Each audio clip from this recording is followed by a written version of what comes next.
زارا آپا شکریہ. میں ایک چھوٹی سی کریکشن کرنا چاہتا تھا زارا آپا کی تقریر میں, اور جو میں ہوپ یوتھ اور خواتین کے اندر لگائی ہوئی ہے. انہوں نے کہا, میں نے کہا کہ عورتیں سچ جھوٹ نہیں بولتی. میرا ایکچولی کہنے کا مطلب یہ تھا کہ عورتوں میں اللہ نے سچ ڈھونڈنے کی کوالٹی دی ہوئی ہے, یہ میرا مطلب ہے. اور دوسرا اسٹیٹمنٹ ذرا زیادہ ایکسٹراویگنٹ ہے کیونکہ عورتوں کو بچے کی شکل سے پتہ ہے, جب بچہ بولنا نہیں سیکھتا تو وہ ان کی اللہ نے ایسی انسٹنکٹ بنائی ہوئی ہے کہ وہ زیادہ بہتر سچ میں پہنچ جاتی ہے. تو اس لیے جب بھی کوئی موومنٹ کامیاب ہوئی ہے دنیا میں, دو طبقے فور فرنٹ پہ ہوئے ہیں, ایک عورتیں اور ایک یوتھ, بیکاز یوتھ کے اندر جنون ہوتا ہے, پیشن ہوتا ہے, آئیڈیلزم ہوتا ہے. اور جب ہم بڑے ہوتے جاتے ہیں تو یہ آئیڈیلزم ختم ہوتی جاتی ہے اور ہم مایوس ہو جاتے ہیں, ہم گیو اپ کر جاتے ہیں اور ہم ہار جاتے ہیں. جو پاکستان میں مجھے بڑے افسوس سے کہنا پڑتا ہے کہ زیادہ تر لوگ ایکسیپٹ کر بیٹھے ہیں یہ انفارچونیٹ سچویشن جدھر مجرم حکومت کر رہے ہیں ہمارے پہ, اور ہم ہر روز تماشا دیکھتے ہیں ان کو جھوٹ بولتے ہوئے, لیکن ہم اس کے خلاف اپنی آواز نہیں بلند کرتے. اور میں آواز بلند کرنے کا مطلب کہ ہم جہاد نہیں کرتے. میں آپ سب کے سامنے ایک بڑی شرمناک بات بتانا چاہتا ہوں کہ جو ایک اتنا عظیم کانسیپٹ ہے جہاد, جہاد کا مطلب ظلم اور ناانصافی کے خلاف آواز بلند کرنا, یہ جہاد. ریزسٹ کرنا ظلم کو, یہ انسانی معاشرے کے اندر اگر انسانی معاشرے نے زندہ رہنا ہے تو جہاد اس کو زندہ رکھتا ہے. نہیں تو ہمارے میں بھیڑ بکریوں میں کیا فرق ہے؟ اگر آپ بھیڑوں کی طرح ایکسیپٹ کر جائیں سارے ظلم, آپ دیکھتے ہیں بھیڑیں ایک پکڑ کے آپ حلال کر دو, باقی ساری گھاس کھاتی رہے, کوئی فکر نہیں کہ ایک حلال ہو گئی. انسان ظلم کا مقابلہ کرتا ہے. میں انگلینڈ کے اندر لندن میں 20 لاکھ لوگوں کے ساتھ واک پہ میں شرکت کر رہا تھا, اور میں حیران تھا کہ وہ لوگ کس کے لیے واک کر رہے ہیں کہ عراق کے اوپر غلط ٹونی بلیئر برطانیہ کو غلط وار کے اندر لے کے جا رہا تھا, جب کہ برطانیہ کو فائدہ ہونا تھا, اس سے ان کی آئل کمپنیز کو فائدہ ہونا تھا. لیکن لوگوں نے کہا کہ یہ ناانصافی ہے. یہ زندہ معاشرہ ہوتا ہے جب آپ ظلم کے خلاف اور ناانصافی کے خلاف آپ اپنی آواز بلند کریں. ہمیں اتنا یہ امریکنوں کے غلام نے اس سطح پہ پہنچا دیا کہ یہاں جہاد کو ٹیررزم کے ساتھ ایکویٹ کر دیا. جہاد تو آپ کو زندہ رکھتا ہے معاشرے, وہ معاشرہ مر جاتا ہے جس کے اندر یہ جو اوپر بیٹھے ہوئے ہیں, یہ جو کر رہے ہیں, یہ اگر ہم نے اس کو نہ ریزسٹ کیا تو آگے آپ سب جانتے ہیں کوئی فیوچر ہی نہیں ہے پاکستان. فورن پالیسی میگزین میں بار بار پاکستان کو بتاتے ہیں کہ فیلڈ اسٹیٹ کی طرف جا رہا ہے, یہ جا رہا ہے, یا نمبر 10 ہم اور افغانستان کو یا صومالیہ کو ساتھ ایکویٹ کیا ہوا ہے. تو اگر ہم یہ جو ظلم ہو رہا ہے پاکستان میں, اس کو ریزسٹ نہیں کریں گے, ناانصافی کے خلاف اپنی آواز بلند نہیں کریں گے, پروٹیسٹ نہیں کریں گے, یہ جو قبائلی علاقے میں ہو رہا ہے اتنی شرم کی بات ہے. میں آج انہوں نے میرا غلط ٹی وی پہ چلا دیا, یہ ایک لکھا کہ میں اگر سیاست کرنا ہوتا میں پاکستان چھوڑ دیتا. میں ایکچولی یہ کہہ رہا تھا کہ اگر میں ان ظالموں کے خلاف نہ ریزسٹ کر رہا ہوتا, اور جس ملک میں یہ ہو رہا ہوتا ہے کہ ڈالر لے کے آپ اپنے لوگوں پہ بامبنگ کریں اور پھر مہینے کی ان کی رسید دے کے جی اتنا خرچہ ہوا ہے اور ری ایمبرس کریں, اس کو ایکچولی کہتے ہیں ری ایمبرسمنٹ فنڈ, کہ ہم ان سے پیسے لیں اور ہم کریں کہ اپنے لوگوں کو مارے اور پھر لوگوں سے جھوٹ بولیں کہ جی سارے فورن ملیٹنٹس تھے. آپ اخبار پڑھ لیں کہ میں یہ شروع سے 8 سال سے کنسسٹنٹلی جس بات کر رہا تھا کہ جنگ ہماری نہیں ہے, اور یہ جنگ اس ملک میں ملیٹنٹس کریٹ کر رہی ہے. جدھر طالبان نہیں تھے ادھر طالبان بن گئے ظلم کی وجہ سے. آپ کو اگر کسی کو اصل پتا چل, کیونکہ میں وہ سارا علاقہ پھرا ہوا ہوں, میں نے ایک ٹریول بک لکھی ہوئی ہے اس کے اوپر, میں شاید ان میں سے آپ میں سے شاید ہی کوئی پاکستانی ہو جو ساری 7 ایجنسیز پہ گیا ہوا ہے. یہ ایک دنیا کا یونیک ایریا کہ جدھر ہر مرد بندوق چلانا جانتا ہے، ہر مرد، اور اب سے نہیں ہزاروں سالوں سے وہ ایک وارئر ہے۔ اس ایریا نے پاکستان کو ٹریٹی کے تحت جوائن کیا تھا، ہم نے فتح نہیں کیا تھا قبائلی علاقے۔ افغانستان اور پاکستان کے اندر ٹسل تھی کہ یہ کدھر جاتے ہیں، افغانستان کلیم کر رہا تھا اور پاکستان ان کو کوشش کر رہا تھا کہ ہمیں جوائن کرے۔ ایونچولی قائد اعظم کے پاس وہاں کی ڈیلیگیشن آئی اور 1948 میں پشاور ہاؤس میں ٹریٹی سائن کی گئے جس میں قبائلی علاقے پاکستان کا حصہ بنے، اور انہوں نے 1947-48 میں وہاں کشمیر میں اپنی قربانیاں دی۔ جو آج آزاد کشمیر آزاد ہے یہ ان کی وجہ سے، وہ جا کے لڑے تھے قبائلی علاقے کے لوگ۔ ان لوگوں کو ہم نے، آپ کو اتنا افسوس ہوگا اگر آپ یہ پوری ڈیٹیلز وہاں کی جانیں، کیونکہ ایک سینسرشپ لگائی ہے بالکل جو ایسٹ پاکستان میں اسی طرح پروپیگنڈا ہم نے کیا کہ سارے مفتی بہنی انڈین ایجنٹس ہیں۔ میں خود، مجھے یاد ہے ہم سارے بلیو کرتے تھے کہ تب ایک اخبار تھا اور پی ٹی وی تھا، اور وہ جو جھوٹ بولتے تھے کہ وہ سارے فورن ملیٹنٹس ہیں اور عوام ہمارے ساتھ ہیں اور مسکرینٹس، ایگزیکٹلی ٹرمینالوجی یہ ہے جو آج استعمال کر رہے ہیں وہاں۔ اور بعد میں ہمیں پتہ چلا کہ کتنے لوگوں کو قتل کیا ہماری فوج نے۔ میں اپنی فوج کو نہیں بلیم کرتا، میں ان کو کرتا ہوں جنہوں نے، جو فوج کو سیولینز کے اندر چھوڑتا ہے وہ رسپانسبل ہوتا ہے، کیونکہ فوج سیولین ایریاز میں ہمیشہ وہ کرتی ہے جو عراق میں ہو رہا ہے، جو افغانستان میں، جو کشمیر میں، اور جو ایسٹ پاکستان میں تھا۔ آج ہم وہی کر رہے ہیں اپنے قبائلی علاقے، جھوٹ بولتے ہیں اپنے لوگوں سے، جو مرتا ہے ملیٹنٹ ہے۔ ایک میجر جنرل نے بیان دیا ہے کہ یہ ڈرون اٹیکس ہیں، یہ جو بھی مارتے ہیں ملیٹنٹس مارتے ہیں۔ میں سب سے پہلے اسے یہ پوچھتا ہوں کہ آپ کو کیسے پتا ہے؟ وہاں فوج تو ہے ہی نہیں۔ جن ایریاز میں ڈرون اٹیکس ہیں ادھر تو فوج کی پریزنس ہی نہیں ہے۔ نمبر 2، آپ اخبار میں کبھی ڈیٹیل پڑھیں کہ the bodies were burned beyond recognition، یا they were blown into little pieces۔ تو وہاں ڈی این اے ٹیسٹنگ تو ہے نہیں، تو آپ کو کیسے پتا ہے کون مرا ہے نیچے؟ لوگوں سے جھوٹ بول رہے ہیں ڈالروں کے پیچھے، اور پھر اپنی قوم کو مسلیڈ کر رہے ہیں کہ ہم جنگ جیت رہے ہیں، ٹیررزم ختم ہو رہی ہے۔ میں ٹی وی کے اوپر ایک پروگرام پہ تھا اور وزیرستان سے، نارتھ وزیرستان سے ایک بوڑھا کوئی 90 سال کا ملک آیا۔ اس نے وہاں بیٹھ کے جو باتیں کی، وہ اردو اتنی اچھی نہیں بولتا تھا، لیکن اس نے یہ کہا کہ اگر 20 مرتے ہیں لوگ تو مشکل سے 2 ان میں سے ملیٹنٹس ہوتے ہیں۔ اور وہ اس نے یہ بھی کہا کہ ڈیڈ باڈیز پڑی ہوتی ہیں، کوئی اٹھاتا نہیں ہے، کیونکہ ایک بار ڈرون اٹیک ہوتا ہے، کئی لوگ بیچارے، کسی کی ٹانگ اڑ جاتی ہے، کسی کے بازو اڑ جاتے ہیں، وہ پڑے ہوتے ہیں، اگر وہ ان کو اٹھانے جائیں دوسرا ڈرون اٹیک ہو جاتا ہے۔ اور ڈیڈ باڈیز پڑی ہوتی ہیں، کوئی پوچھنے والے نہیں کون مر گیا۔ کون دنیا میں یہ اجازت دیتا ہے اپنے لوگوں کو؟ اور وہ ہمارے الائز ہیں، اور ساری انٹرنیشنل قوانین کے خلاف یہ ہو رہا ہے، اور they are breaking all international humanitarian laws۔ کوئی دنیا کا لا اجازت نہیں دیتا سسپیکٹس کے بیوی، بچے، نیبرز سب کو مار دو۔ کوئی دنیا میں جج، جوری اور ایکسیکیوشنر بننے کی آپ کو پہلے اجازت نہیں دیتا، اور پھر سسپیکٹس کے سب کو مار دو، عورتیں بچے مار دو، اور پھر کہو کہ جی یہ وار آن ٹیرر، اس کے پیچھے چھپ جاؤ۔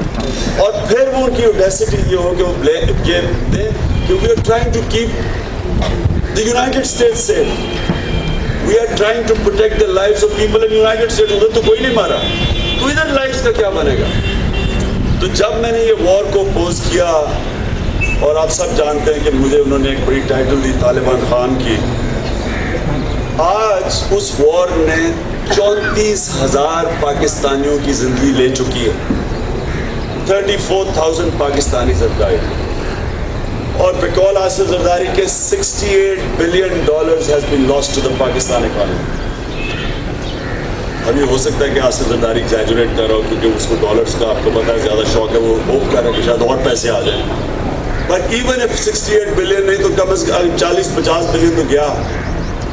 تو کیا اس جنگ کا، مجھے یہ ابھی بھی میں پوچھتا ہوں کہ یہ ہمارا اس میں کیا تھا، اور کیا اور پھر اگلا سوال پوچھنا چاہیے آپ سب کہ واٹ از وکٹری؟